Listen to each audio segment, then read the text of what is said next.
little more about the connection between fashion and interior design. So, Zach, you have a new home. I do. So tell me a little bit, how's the decorating going?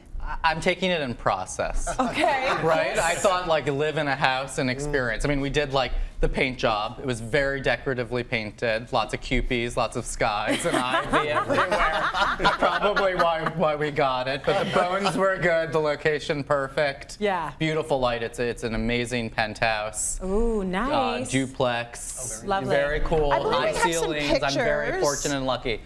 Okay, I didn't send the greatest photos, but Yeah. you know, if you follow me on my Instagram in the future, it will come out. That's a really cool vase. Lovely. I love it. A figurative vase in there. Yeah, it's like a piece of art on its own, right? Yeah, that's my baby Candy darling. Oh, Candy. Candy darling, named after the famous Warhol superstar. Aww. But she's a girl. But she's a low bar.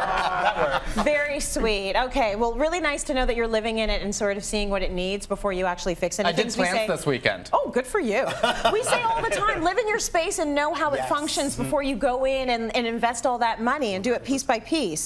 So, Shai, when it comes to fashion and decor, what would you say is the tie-in for you? You know, so I have these really two sconces hanging by the side of my bed. These are actually old sweaters that the artist used and repurposed and actually cladded the wiring with these old sweaters. Oh, nice. So the interesting thing was when I bought it, she had said to me, you know, each sweater has a story. There's an energy in it. So the energy continues on throughout the lifetime of the lamp. So, yes. and they actually really glow beautifully. So I love these. But Shai, can you still wear them? I can. You probably can. Yes,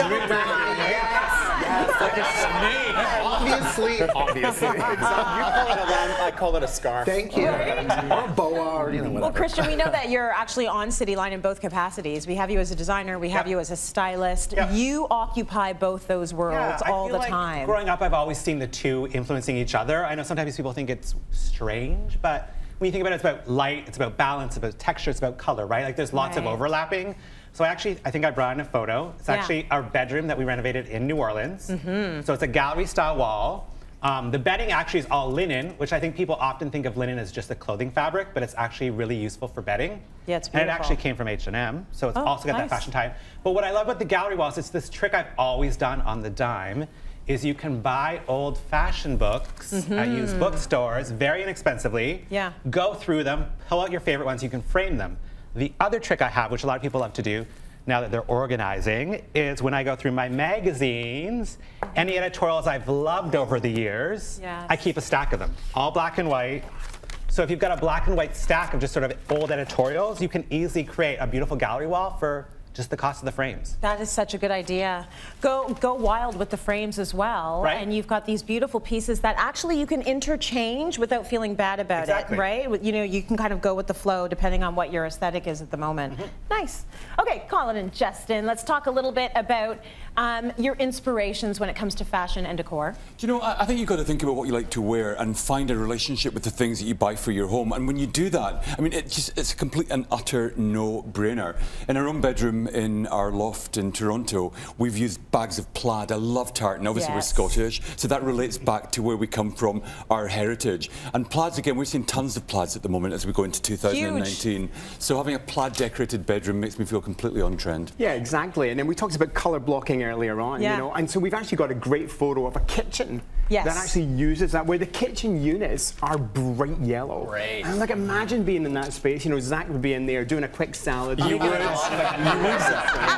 You know, and I love that yellow enamel. It's a great, and then it's tempered with grey, you know, there's concrete stone in there, there's a grey tone on the wall. So it's not garish and in your face, you know, and I think that's the good thing about fashion as well. You can be into bright colours, but it's how you use them that makes a standout difference. Well, speaking of that, take a look at this beautiful dress by Zac Posen with this same gorgeous yellow.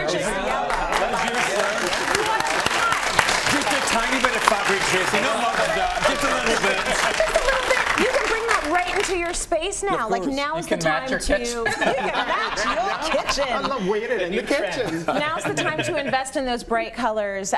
From my perspective, it is all art. So it makes perfect sense to me that you sort of can be fluid within both worlds of fashion and interior design. A foot in either camp, Tracy. That is right. It is.